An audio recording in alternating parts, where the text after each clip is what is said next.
Fox Sports analyst LeVar Arrington, and USA Today NBA writer Mark Medina. All right, Marcellus, I'll start with you. Is this orange pill debris controversy a bad look for LeBron? No, I don't think it is. If you really want to dive into it, I think it's actually something we should truly respect about LeBron, who in this situation and many others hasn't prioritized his celebrity over just being a father and being a dad. Now, where does this land in terms of LeBron James taking this to his millions and millions of followers and letting us judge this in the court of public opinion? Let's be real, that's a big court because of his celebrity and because of his greatness. It's not a felony. It's not a misdemeanor. Infraction, offense, something lower level. But it still lands somewhere in your scope if you're a father. And it's funny when you're not a father. I know you're not, Jason. You talk a lot of things when you're not a father. I've been there when you theorize about how this is going to go. Just like a football game.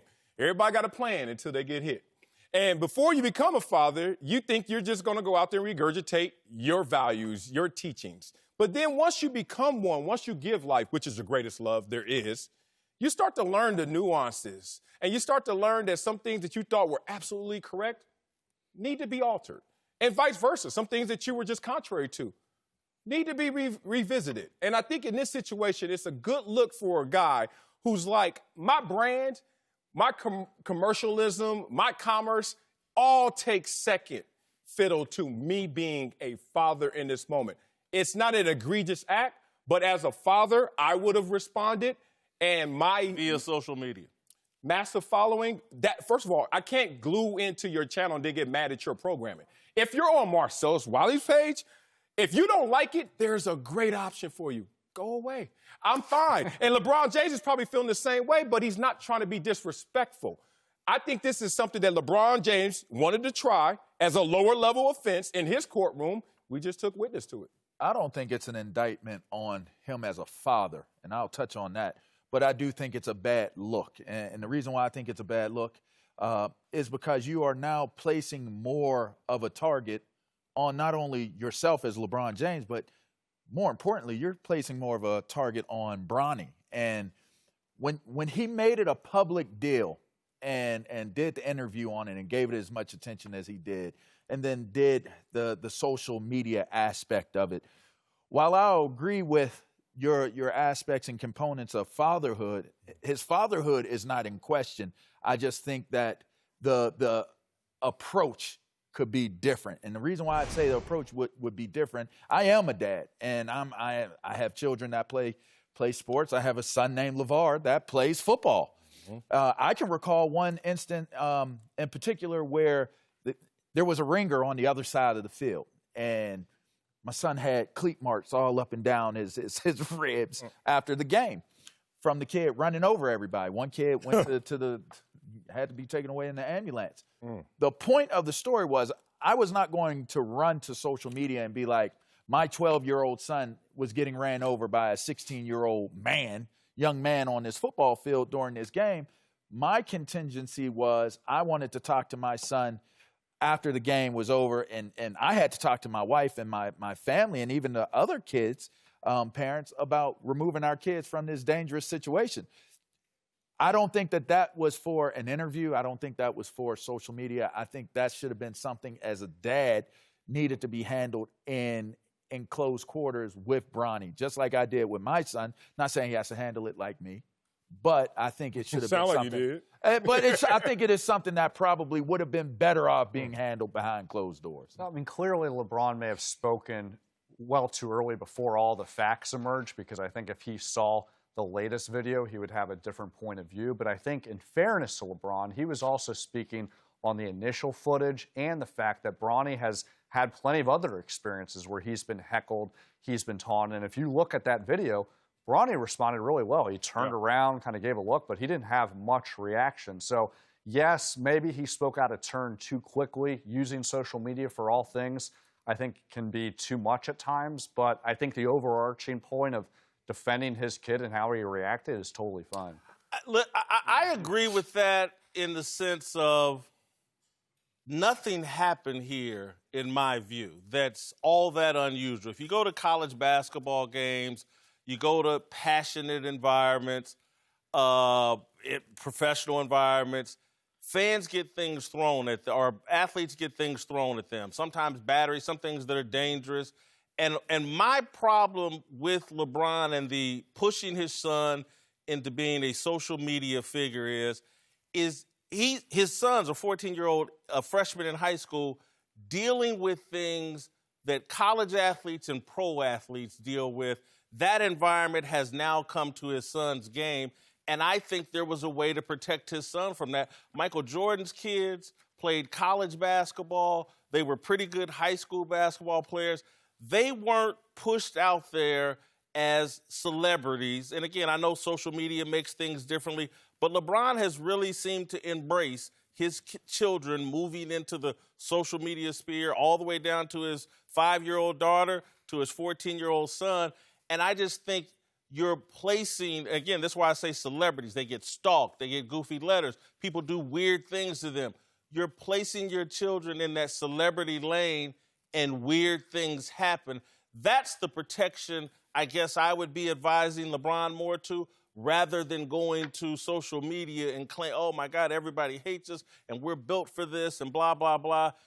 And it's really just an 8-year-old kid that's doing something over the top, silly, and, you know, it's not remotely hate or anything. He just said disrespectful. And it's interesting. There's nothing unusual to this situation you stated, but there is still something wrong. And what happens is we get desensitized to where that standard is. And LeBron James, respect for him, still knowing what the epicenter of right and wrong is. So he's like, I'm going to highlight this. Now, how is he going to highlight this? He uses social media, which Michael Jordan couldn't use. So every time we go back into yesteryear and say what they did was better, it's like they didn't have an option. They used to be on the Ahmad Rashad show every Saturday, Inside Stuff. I used to watch them. Here goes my son. We're playing basketball. We're warming up. That was their social media version. Different options right now. So I look at LeBron as his greatest gifts are not his size and stature. For anyone who's physically endowed, and I'll raise my hand, damn it, because I'm 6'4", 280, and ran a 4.6. That's not usual. But I wasn't LeBron James at the top of this pyramid. But I did go to school with two guys who were 6'8", 250 in high school. We won a state championship with them. They're actually famous. The Ball twins. Not Lonzo, not LaMelo. The Ball twins. I'm talking about LeVar's brothers.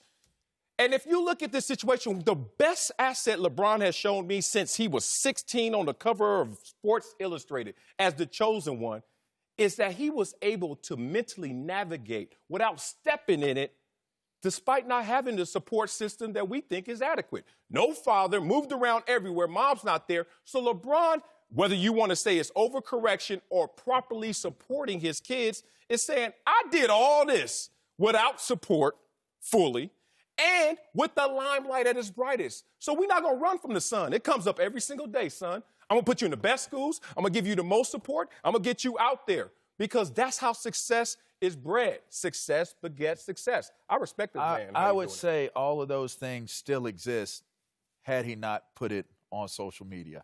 And that, to me, that's the point of where I'm coming from with this.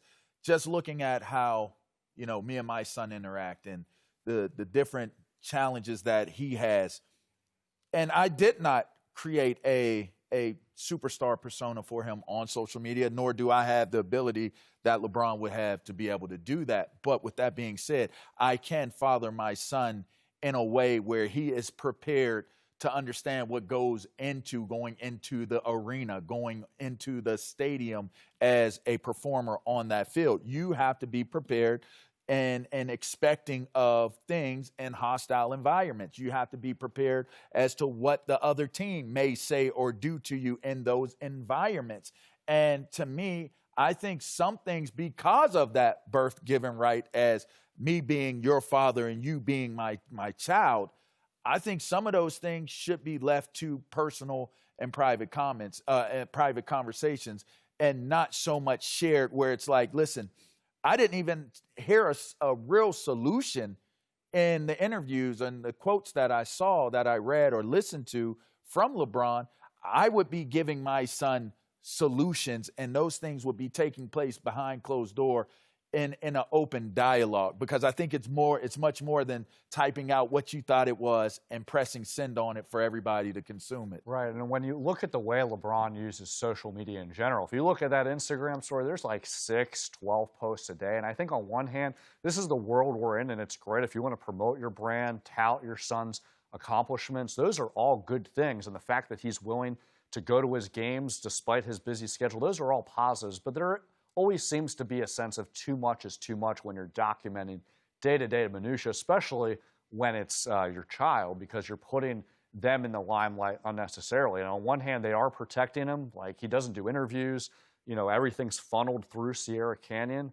But when you're constantly exposing every single day-to-day with him, you're going to get this kind of attention. Yeah, my take is like social media is a stage. And when you're on stage, you perform. And performances, generally speaking, are inauthentic. And that's why I guess if I can avoid a stage, and particularly for a young person, and get them all involved in an arena where you're constantly performing and your life feels like it's under a microscope, and going to a high school basketball game, you're being heckled, and then a kid that loves you, because there's a thin line between love and hate, and that kind of passion provokes people to do silly things. And so here is a 14-year-old kid that's on this team, comes off the bench, didn't score a point, but there's a fanatic in the arena that's trying to shout his name and then throws an orange pill at him to get his attention. I just think there's ways to avoid it. I think a lot of other celebrity athletes with their children have avoided putting this kind of pressure and spotlight on their son, and that's where I think LeBron has made a mistake.